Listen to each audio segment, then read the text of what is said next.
아멘. 이 아이들을 가르치다 보면은 정말 똑똑한 아이도 있고 아닌 아이도 있습니다. 그런데 우리가 정말 이 교육에 관심이 많은데 공부는 잘하는 아이와 못하는 아이의 차이가 여러분들 뭐라고 생각을 하십니까? 단순히 우리는 이렇게 생각할 때가 많습니다. 원래 공부 잘하는 아이들은 머리가 좋고 원래 공부를 못하는 애들은 저건 천성이 머리가 모자라기 때문에 공부를 못한다. 이렇게 생각하는 경우가 우리 사회에서 대단히 많지 않습니까? 그 얼마 전 모 방송사에서 방영했던 0.1%의 비밀이라는 이 프로그램이 있었습니다. 그러니까 이 0.1%라는 게 무엇이냐면 전국 석차가 0.1% 안에 드는 이 800명의 학생들과 평범한 학생들 700명을 비교하면서 도대체 이 아이들의 차이점이 뭔가를 분석을 하는 그런 프로그램이었습니다. 굉장히 큰 프로젝트였는데 이 아이들에게 실험 하나를 한 적이 있습니다. 이 상위 0.1% 아이들과 일방적으로 성적이 중위권인 이 아이를 모아놓고 TV 스크린에 무작위로 선정된 단어 25개를 보여줬습니다. 그리고 얼마나 이 단어를 지금 알고 있는지 이 아이들에게 파악을 하게 했습니다. 그랬더니 이 상위권 아이들 0.1%의 아이들과 일반 아이들이 몇 개씩 썼다고 생각을 하십니까? 평균 대부분 전부 다 10개, 11개, 12개 정도였습니다. 공부를 잘하는 아이는 뭐 보면은 한 25개에서 한 20개 썼을 것 같은데 그냥 10개라고만 말을 했습니다. 자기가 알고 있는 것. 그리고 일반적인 아이들도 똑같았습니다. 거의 대부분이 10개 정도, 뭐 11, 12개 이렇게 기억을 한다고 말을 했습니다. 그래서 이 아이들에게 그러면 자기가 기억하고 있는 단어를 실제로 한번 써보라고 했습니다. 그랬더니 이 일반적인 아이들이 몇 개를 썼나 한번 봤습니다. 그랬더니 아까 전에는 12개 맞춘다고 한 아이가 8개를 맞췄습니다. 그리고 10개를 맞춘다고 한 어떤 아이는 4개를 맞췄습니다. 그리고 또 9개 맞춘다고 한 어떤 아이는 6개 맞췄습니다. 전부 다 이렇게 차이가 많이 나는 겁니다. 그래서 물어봤습니다. 왜 이렇게 차이가 많이 나는 것 같아요? 모르겠어요. 저도 분명히 알고 있다고 생각을 했는데. 그리고 이제 상위 0.1% 아이들에게도 똑같은 실험을 했습니다. 그랬더니 이 아이들이 쓰고서 그 답을 맞춰보니까 이 자기가 알고 있었다는 단어 만약 10개라고 썼던 이 아이들을 보면 정확하게 10개를 다 쓴 겁니다. 9개라고 썼던 9개를 알고 있다고 했던 이 학생이 실제로 단어를 써보니까 정확하게 9개가 맞는 겁니다. 상위 0.1%의 아이들 중 10명 중 9명이 자기가 맞추겠다고 알고 있다고 생각한 단어를 정확하게 예상을 하고 쓴 겁니다. 단 한 명의 아이도 10개라고 썼는데 9개, 오차 범위가 굉장히 좁습니다.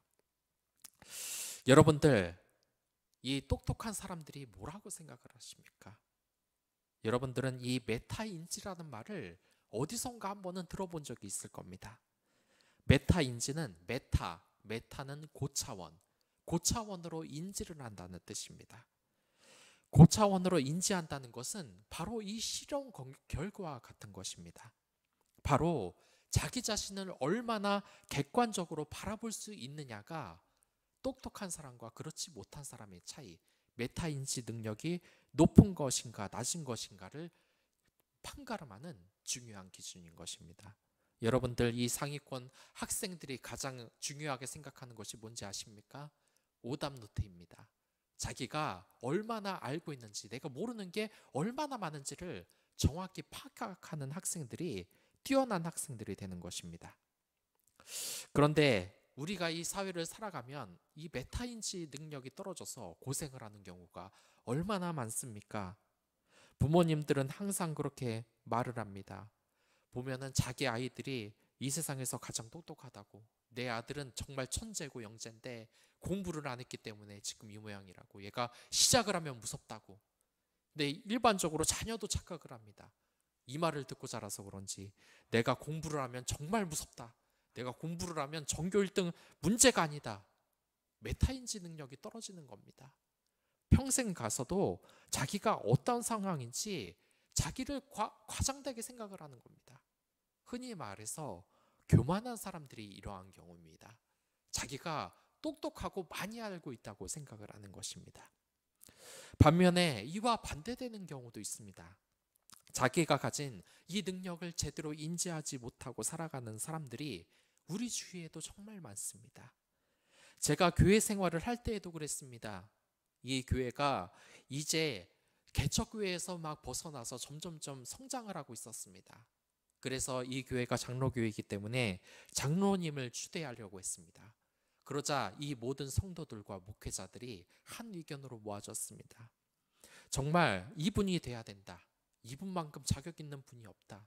맨날 일찍 와서 기도를 하고 또한 이 주차를 위해서도 늘 고생을 하고 어려운 일 다 하고 그리고 자식기가 잘 벌지도 못하면서 와서 돈을 탈탈 털어서 아이들 주일학교 아이들 먹이고 너무나 이 장로의 자격이 있는 것. 이분에게 장로가 돼달라고 모두들 말을 했습니다. 그런데 이분은 끝까지 거절을 하는 것입니다. 자기가 하면 안 된다는 겁니다. 나 같은 죄인이 그러면서 끝까지 고사를 하는 겁니다.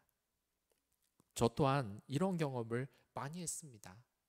이 교회에서 정말 이 교육 전도사 시절을 하다 보면은 마음에 드는 선생님을 데리고 오고 싶을 때가 있습니다. 그래서 정말 눈에 띄는 이 집사님이 한 분 계셨습니다. 나이가 굉장히 많으시고 인자하신 분, 늘 아이들에게 사탕을 챙겨주셨던 이분을 꼭 주일학교 선생님으로 내가 추대를 해야 되겠다 하고 말을 했더니 이분이 이렇게 말하는 겁니다. 두 손을 휘휘 저으면서 아이고 전도사님 저는 못합니다. 저는 나이가 너무 많아요. 이 선생님들은 예쁜 청년 선생님들이 해야지 저 같은 것이 어떻게 할 수가 있겠습니까? 라면서 계속 그러는 것입니다. 하지만 이분을 제외하고는 나머지는 절대로 그렇게 생각하지 않았습니다. 이분이 얼마나 이 교회를 위해서 헌신했는지 모두 다 알고 있습니다. 그리고 얼마나 인자한 성품을 가지고 있는지 이 젊은 청년 선생님도 또 이분 생각과 다르게 늙은이 한 명 오네, 실내 이런 게 아니라 정말 이분이 오기만을 바랬습니다. 하지만 이분은 너무 심하게 자신을 비하했던 것 같습니다. 이렇게 우리 상황에서는 이 메타인지를 제대로 못해서 생기는 문제들이 많지 않습니까? 어떠한 사람들은 자신의 능력이 너무 뛰어난다고 생각을 하고 어떤 사람은 자신의 능력을 너무 비하해서 자신의 재능을 펼쳐보지도 못하는 그런 일이 우리 주위에서는 너무나 많이 일어나고 있는 것입니다. 가장 지혜로운 철학자 중 하나인 이 소크라테스가 무슨 말을 했습니까? 너 자신을 알라. 그러고 보면 정말 똑똑한 철학자 아닙니까? 메타인지 능력이 가장 우수한 그러한 사람이 가장 뛰어난 철학자가 된 것입니다. 우리가 정말 그렇습니다. 이 중에서 나를 얼마나 객관적으로 보나 다른 사람을 얼마나 객관적으로 보는지 이 메타인지 능력이 우리에게 정말 중요한 것인데 이걸 정확하게만 파악해도 0.1% 상위권에 들 수 있고 위대한 철학자가 될 수 있는데 우리가 왜 이렇게 제대로 보지 못하는 것입니까? 우리 주위에서는 늘 자신의 실력을 과신하는 사람 또한 헛바람 든 사람들도 많지 않습니까? 이번 나 한 번만 말고 투자 한번 해봐라. 내가 10배로 불려주겠다. 내가 지금 이제 좀 있으면 성공하니까 걱정하지 말라. 그런데 그런 사람들은 어디 성공하는 경우가 있습니까? 우리가 정말 이 고차원의 인지 능력이 메타인지가 무엇인지를 한번 생각해 봐야 할 때입니다. 진짜 고차원적인 지식을 많이 아는 것이 아니라 나 자신을 객관적으로 어떠한 위치에 있는지 정확하게 파악을 하는 것입니다. 한 연애 강사가 이런 이야기를 한 적이 있습니다. 어떤 이상이 자기를 좋아한다고 접근했다고 이 주위에 문자 돌려보면서 막 비웃고 난리가 난 겁니다. 그런데 이 연애 강사가 그 청년에게 그러면 안 된다고 이야기를 한 겁니다. 왜냐? 보통 이 대시를 하는 사람들을 보면은 그 사람 보고 어찌 주제에 나한테 대시를 해 하면서 막 문자 나눠주면서 약 올렸던 건데, 근데 알고 보니까 이 연애 강사가 보니까 그렇더랍니다. 연애 강사 자기가 보기에는 이 대시하는 사람을 보면은 그 이성의 수준이 자기와 똑같다는 겁니다. 이성들도 눈이 있어서 자기보다 훨씬 높은 사람에게 대시는 안 한다는 겁니다. 그러니까 이런 겁니다. 일반적인 성도들이 연예인에게 대시하는 거 본 적 있습니까? 자기하고 비슷하게 교회 다니고 자기하고 비슷한 학교 다니는 사람 만나게 돼 있습니다. 그런 사람들에게 대시를 하는 겁니다. 그런데 이 사람은 뭐 웃기지도 않는다. 저렇게 뭐 못생긴 주제에, 직업도 별로인 주제에 나한테 대시를 해? 주변 사람들한테 막 이렇게 문자 보내고 난리를 쳤는데 주변 사람들은 다 그렇게 생각한답니다. 비슷한 수준끼리 좋아하는 거라고.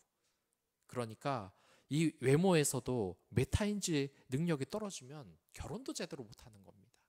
나는 그냥 보면은 뭐 좋지도 않은 대학에서 나오고 있는데 상대방은 좋은 대학에서 돈 많이 벌어야 되고, 또한 나는 못생겼는데 상대방은 예쁘고 잘생겨야 되고, 이렇게 메타인지 능력이 떨어지면 결혼에도 문제가 있는 것 아니겠습니까? 오늘 이야기가 바로 이러한 것입니다. 과연 이 성경 속 인물인 모세는 얼마나 자기를 객관적으로 지금 보고 있을까? 여러분들, 이 모세라는 사람이 얼마나 뛰어난 사람인지 우리가 이 시간 한번 살펴봐야 된다는 것입니다. 이 모세가 사는 곳은 굉장히 더운 미디안 광야였습니다. 이 사막에서는 어떠한 일이 벌어지냐? 땅의 온도가 50도 이상으로 그렇게 올라갈 정도로 굉장히 뜨거운 곳입니다. 우리나라는 뭐 보면 40도, 35도, 6도만 돼도 정말 뭐 땅에 무슨 계란 후라이가 뭐 익는다고 난리를 치는데, 이와는 비교가 되지 않는 곳입니다.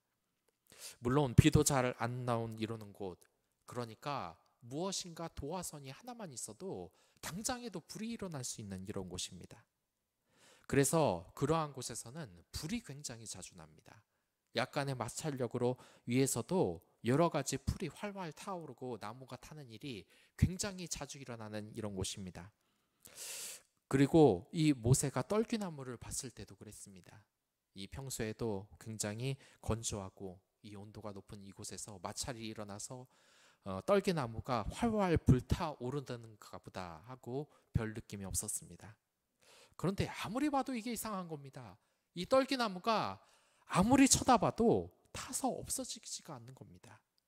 계속해서 활활 타오르고 있는 것입니다. 그런데 그때 갑자기 이 떨기나무를 통하여서 하나님이 모세를 부릅니다. 갑작스럽게, 그러니까 이 사막이 하나님을 대면하는 곳으로 바뀐 것입니다. 그리고 하나님께서는 이 모세를 앉혀버리시고 이렇게 이야기를 합니다. 너 이스라엘 지도자가 되라. 그러니까 이 사막 한가운데가 지금 모세의 면접장이 돼버리고 만 것입니다. 그리고 하나님께서는 이 면접을 봐야 하는데 이미 결과를 정해놓고 무조건 이스라엘 지도자로서 이 모세를 합격이라고 외쳐버리고 만 겁니다. 그러니까 이게 뭐 같은 상황입니까? 그 모세와 같은 이러한 상황이 정말 이상한 것입니다. 여러분들 어떻겠습니까? 나는 생각도 안 하고 있는데 갑자기 뜬금없이 한때의 이집트 왕자였긴 하지만 가장 초라한 인생을 사는 이 목동인 모세에게 지금 하나님의 면접이 갑자기 잡혀버린 겁니다. 그리고 별 준비도 안 하고 있는데 갑자기 합격이 나와서 이스라엘 지도자로 나서야 되는 상황입니다. 여러분들 얼마나 이게 당황스러운 상황이겠습니까? 제가 아는 전도사님이 이 교회 사역을 위해서 그 해당 그 여러 가지 교회 사이트를 보고 이력서를 냈는데 정말 이상한 일이 발생을 했던 겁니다. 이 교회를 지원할까 말까 하다가 이력서를 냈는데 이력서를 내자마자 1분 있다가 때르릉 때르릉 전화가 와서 이게 뭔 전화지 하고 받으니까 그 교회 목사님인 겁니다. 어서 빨리 이 교회로 오라는 겁니다. 너무 놀랐죠. 어떻게 1분 안에 무슨 생각을 해보고 좀 해야 되는데 1분 안에 전화를 준 겁니다. 그래서 찜찜한 마음으로 교회에 대해서 파악도 못했는데 일단 약속은 잡았으니까 가더랍니다. 그리고 면접을 하는데 한 2, 3분 말하니까 그냥 합격이라는 겁니다. 여러분들 이러면 좀 굉장히 좀 당황스럽지 않습니까? 내가 누군지 이력서도 좀 자세히 살펴보고 그리고 가면은 좀 일주일 있다 생각해보고 뭐 연락을 주겠다 이러면 좀 신중하게 생각을 하는 것 같은데 오자마자 합격되면 말입니다. 지금 모세의 경우가 이런 것 같습니다. 난 준비가 안 됐고 무엇인지도 제대로 파악이 안 됐는데 하나님께서는 어떻게 이렇게 파악을 하셨을까? 근데 이 모세가 아무리 생각해봐도 자신은 너무 부족한 것 같습니다. 그래서 하나님께서 이 모세에게 그러한 위대한 사명을 줬을 때도 이 모세는 계속해서 거절만 합니다. 왜냐? 이 모세는 자기가 부족한 사람이라고 생각했던 것입니다. 여러분들 참 이상하지 않습니까? 이 모세라고 하면 안 믿는 사람들도 다 압니다. 심지어는 저기 제보도에 가면은 모세의 기적이라고 써놨습니다. 홍해의 기적도 아니고 모세의 기적. 이게 무슨 말입니까? 믿지 않는 사람들은 이 모세가 기적을 바닥을 가르는 기적을 일으킬 정도로 엄청난 인물이라고 머리에 각인이 되어 있는 것입니다. 그렇기 때문에 이 모세를 보면 건방을 떨 것 같은 교만에 빠지는 그런 메타인식인 능력이 떨어진다면 교만에 빠질 것 같습니다. 하지만 지금 모세는 자기 학대의 열등감에 빠져 있습니다. 자신은 무조건 이스라엘 지도자가 안 된다는 겁니다. 무엇이겠습니까? 40년간 이집트의 왕자로 살아왔지만 또한 이 40년간 이집트에서 가장 천하다는 이 목동의 일을 40년간 해왔습니다. 얼마나 그 자기 정체성이 무너져 내렸겠습니까? 사회적으로 인정받지 못하는, 애굽에서 전혀 인정받지 못하는 도망자 신세, 범죄자, 더군다나 가장 천한 목동으로 있었기 때문에 이 자기 정체성이 완전히 무너지고 자기 비하에 빠져버리고 만 것입니다. 여러분들, 이 사람이 한번 실패하면 모든 일에 영향이 가게 돼 있습니다. 모세는 실제로 어떤 이야기를 하냐? 자기에게 말솜씨가 없고 정말 별거 아닌 사람이라고 이야기를 합니다. 그러나 이건 사실과 다릅니다. 모세는 40년 동안이나 이 바로의 궁전에서 애굽 사람들의 학술과 그런 스피치, 이런 연성 능력을 다 배운 사람입니다. 하지만 그 마음속에 심리적으로 자신이 인생의 실패자라고 생각했기 때문에 모든 것이 다 부족한 사람이라고 자기 비하에 빠져 있던 것입니다. 그래서 이런 이스라엘 지도자로 세워져도 자신은 이집트 왕자에서 내려진 것처럼 철저하게 실패한 인생이라고 자기를 비하했던 것입니다.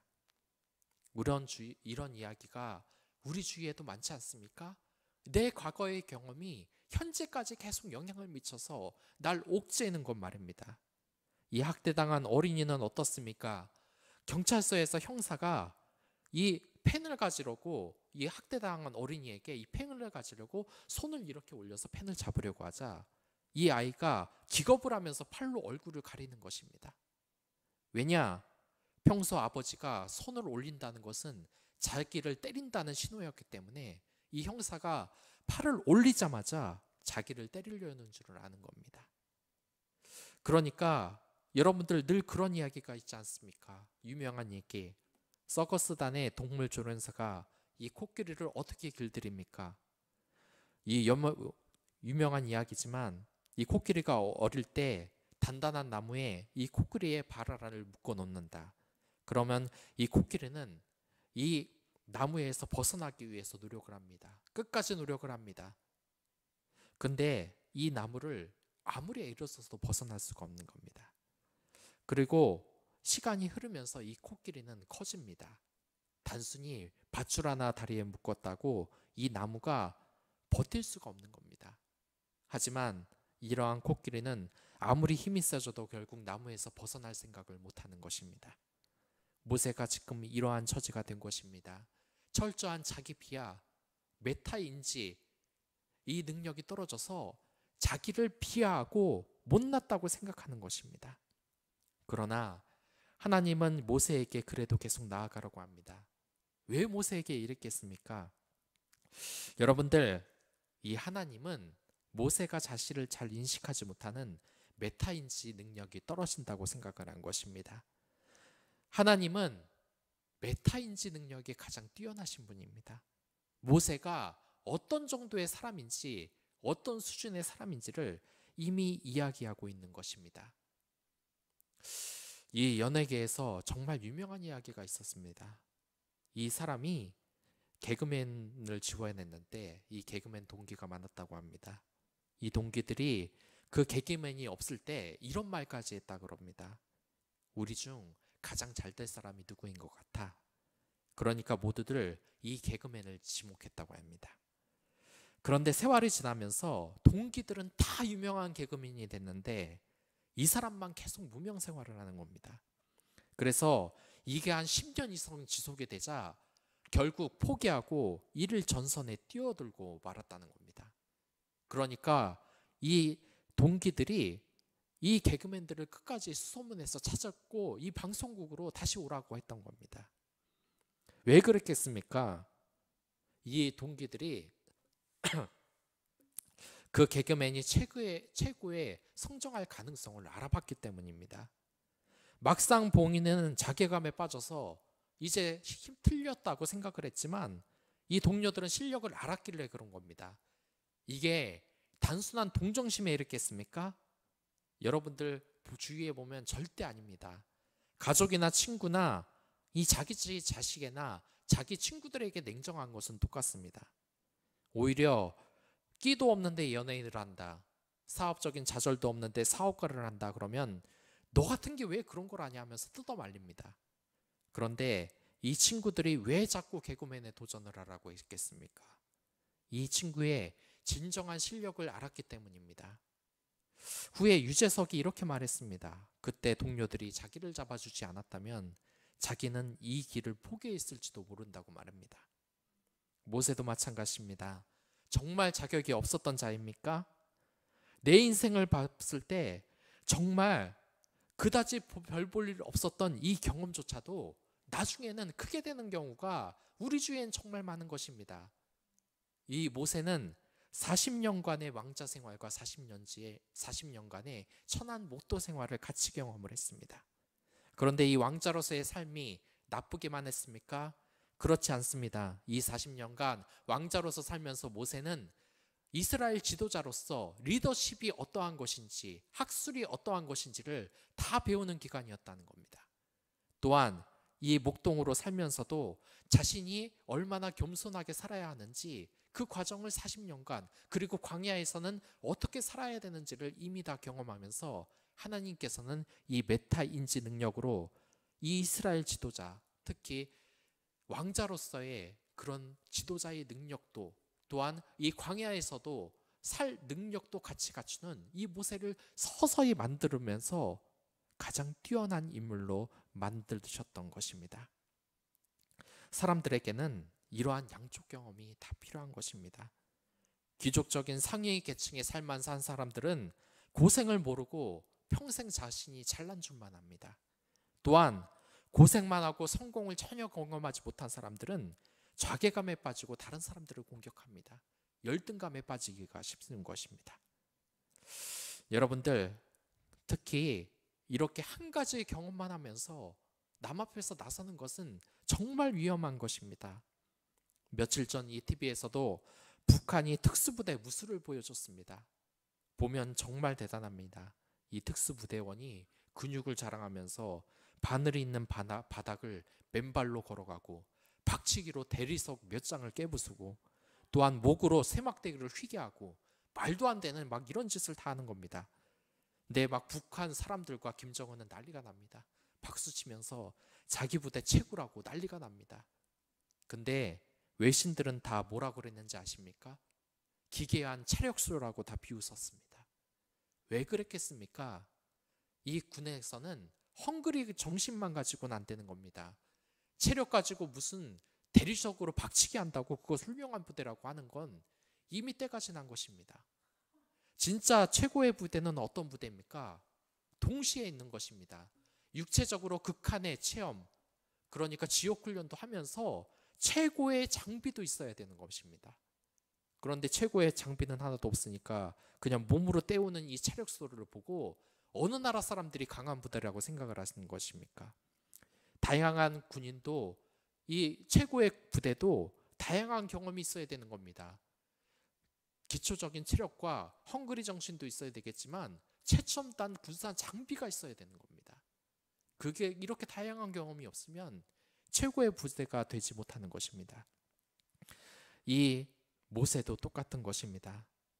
이 모세도 양쪽의 다 경험을 하나님이 해서 이 메타인지 능력을 하나님께서 정확히 잡아주시고 이 모세가 이스라엘 지도자로서 이제 세워질 때가 됐다고 생각해서 오신 것입니다.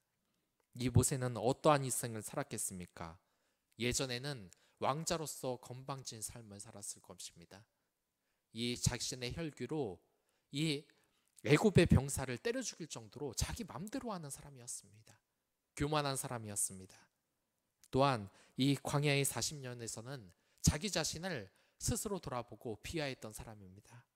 이 약속의 경험을 가진 이 사람은 어떻게 됐겠습니까? 결국 정확한 메타인지 능력으로 하나님이 그를 알아보셨던 겁니다. 성숙했다는 것을 알아보시는 것입니다. 여러분들, 우리가 정말 이 세상의 지혜자가 되려면 메타인지 능력을 키워야 되는 겁니다. 여러분들은 자신에 대해서 그리고 타인에 대해서 얼마나 정확한 메타인지 능력을 가지고 있습니까? 만약 그렇지 않습니까? 나는 똑똑하다고 생각하는데 다른 사람들은 다 아니라고 생각을 합니까? 또는 나는 미련하다고 생각을 하는데 주변 사람들은 그 정도는 아니다, 넌 똑똑하다라고 말을 합니까? 그래서 이 메타인지 능력을 우리가 이 세상에서 키워서 여러분들 청재로 나서야 됩니다. 그리고 이 하나님 나라를 바꿔야 되는 것입니다. 이 세상을 하나님의 메타 버스의 나라로 바꿔야 하는 것이 우리의 것입니다. 여러분들, 이 정확한 메타인지 능력을 올리기 위해서는 우리가 두 가지를 해야 됩니다. 첫 번째는 바로 인생의 다양한 경험을 하는 것입니다. 앞서 말했듯 모세가 왕자로서의 삶도 살았고 가장 천한 목동으로도 살았던 것처럼 말입니다. 그러나 심지어 이 그리스도인들조차도 제대로 된 인생의 다양한 경험이 떨어지는 경우가 많습니다. 한 목사님은 굉장히 골머리를 앓았다고 합니다. 왜냐하면 교회에 청년들이 너무 많았기 때문이라는 겁니다. 일반적으로 생각하면 청년이 많으면 좋은 거 아닙니까? 젊은 교회. 근데 이 문제가 뭐냐면 이 청년들이 교회 예배당을 너무나 좋아한다는 겁니다. 취업할 생각도 안 하고 어디 공부도 하러 가야 되는데 하루 종일 이 교회에 있어서 친목회를 하고서 이 교회를 계속해서 있다는 겁니다. 한마디로 이 교회를 사회적인 이 능력을 키우는 것이 아니라 도피처로 사용을 하고 있다는 겁니다. 그런데 이래서는 안 되는 겁니다. 그리스도인이라는 것은 밖에 나가서 세상에 영향력을 끼쳐야 되는 것입니다. 인생에 다양한 경험을 해야 되는 것입니다. 근데 이와 반대되는 성도들도 있습니다. 오히려 이 교회에서 기도하는 사람들을 답답하다고 생각하고 자기처럼 사회적으로 경험도 많이 하고 돈도 많이 벌고 이런 경험이 귀중하다고 생각하는 사람들도 있습니다. 그러나 이런 사람들은 그 진정으로 하나님을 제대로 경험하지 못한 사람들이 또 많은 겁니다. 하나님께 기도하며 자신의 문제를 상의하며 이렇게 하나님 말씀을 들으며 내적인 영적인 경험을 해야 되는데 이런 경험은 전혀 못하고 오히려 자기가 가장 많이 알고 있다고 착각을 하는 것. 우리들은 이 사회에 다양한 경험을 해야 되는 겁니다. 그리스도인은 영적인 경험도 풍부해야 되며 밖에 나가서 세속적인 경험도 풍부해야 되는 것입니다. 이런 메타인지 능력을 올리려면 여러분들 양쪽의 경험을 다 해보시길 바랍니다. 이 모세가 왕자의 삶도 살아보고 귀족의 삶도 살아보고 노예의 범죄자의 삶을 살아본 것도 단순한 것이 아닙니다. 하나님이 인도를 했기 때문입니다. 그리고 두 번째는 바로 자신과 타인에 대한 이 메타인지를 정확하게 파악을 하려면 그 기준이 있습니다.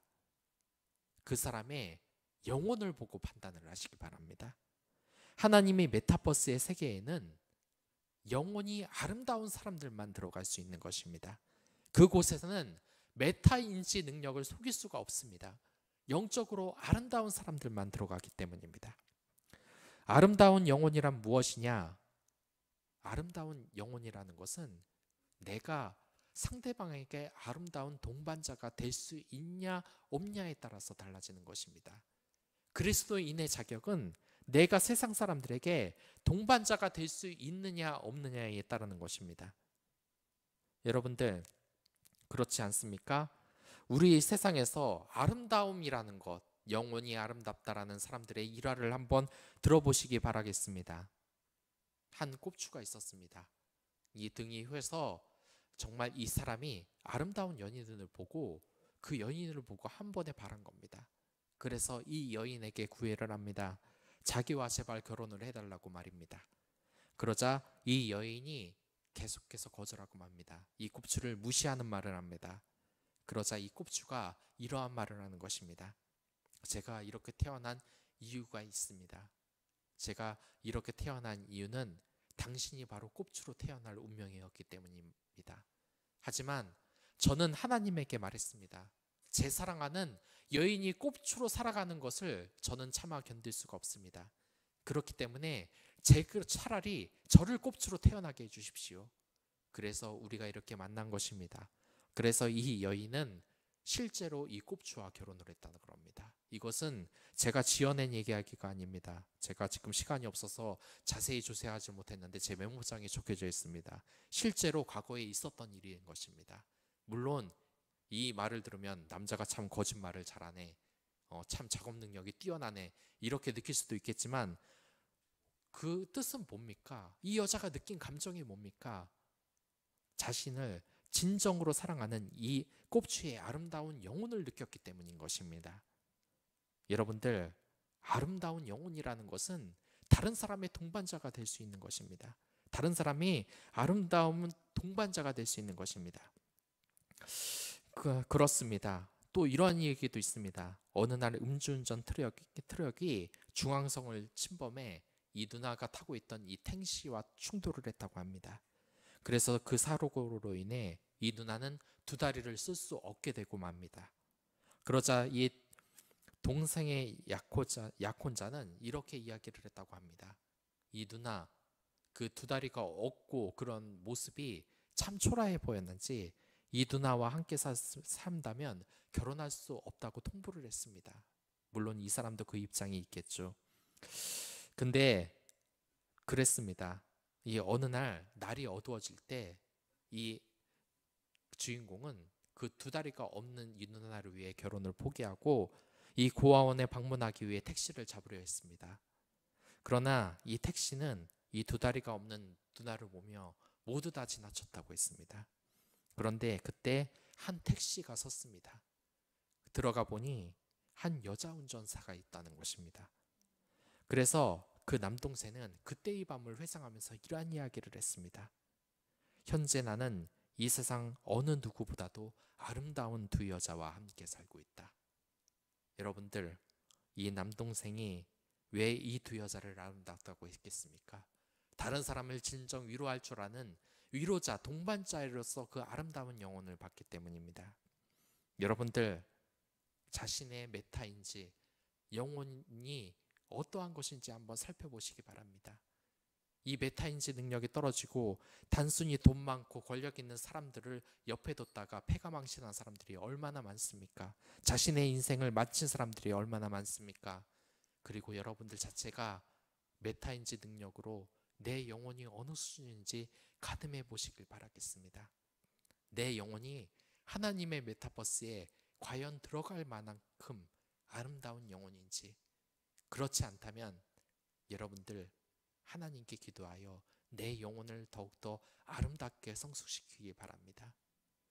하나님의 나라는 미움이 없습니다. 사랑만 있습니다.